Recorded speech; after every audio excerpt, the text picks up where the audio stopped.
Tout s'est développé pour devenir un temps sans temps, sans la capacité au temps de se placer dans le passé ou dans le présent. Donc tout ce qui a été vécu à la première garde était simplement de pouvoir rencontrer deux chats qui ressemblaient à la personne qui les gardait, une personne ancienne et qui était dans une égrégore de penser que ces chats étaient enfermés avec elle. Malheureusement, ils étaient vraiment enfermés avec elle, dans cette odeur immonde du passé qui empêchait les chats d'être réellement eux-mêmes.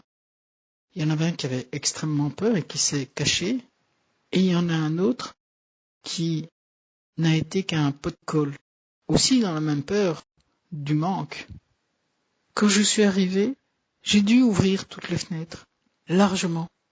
Ouvrir les fenêtres, tant cette personne avait rendu fétide son atmosphère.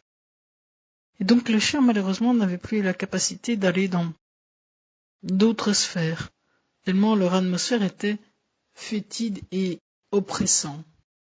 Ils étaient dans la crainte, dans la peur, ils ne se déplaçaient presque pas dehors, alors que le jardin était grand et vaste.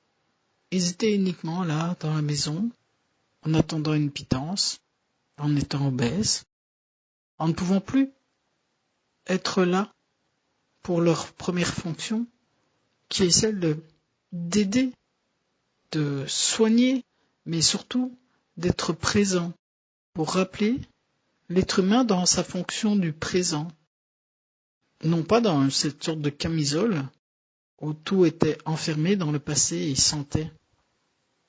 Malheureusement, cette personne qui était partie en cure pour se soigner n'a jamais réussi à se soigner, évidemment.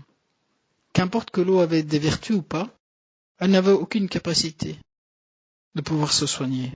Elle était en dépendance de son passé, de croire qu'elle avait été celle qu'elle croyait avoir été, malheureusement, et malheureusement de ne pas pouvoir devenir ce qu'elle était là au présent. Qu'importe son âge, elle se soumettait à cette loi qui fait que l'homme est petit. Que l'homme est petit parce qu'il souffre de l'une ou l'autre maladie et il ne s'imagine pas qu'il a une capacité immense qui s'appelle son système immunitaire et que son système immunitaire est plus large que ce qu'il peut rêver, espérer et vouloir. Donc même si elle n'avait qu'une maladie bénigne, elle ne pouvait pas s'en remettre.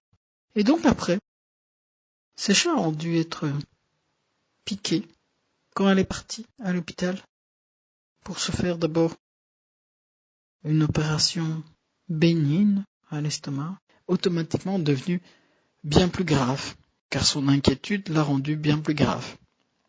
Donc elle a été dans cette créativité d'aller contre son système immunitaire, et très vite, elle est décédée.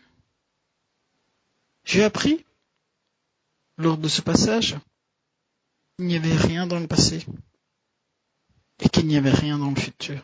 Mais que les pensées réactivaient toujours ses fenêtres et ses croyances, et empêchaient d'être là, dans nos pleines capacités.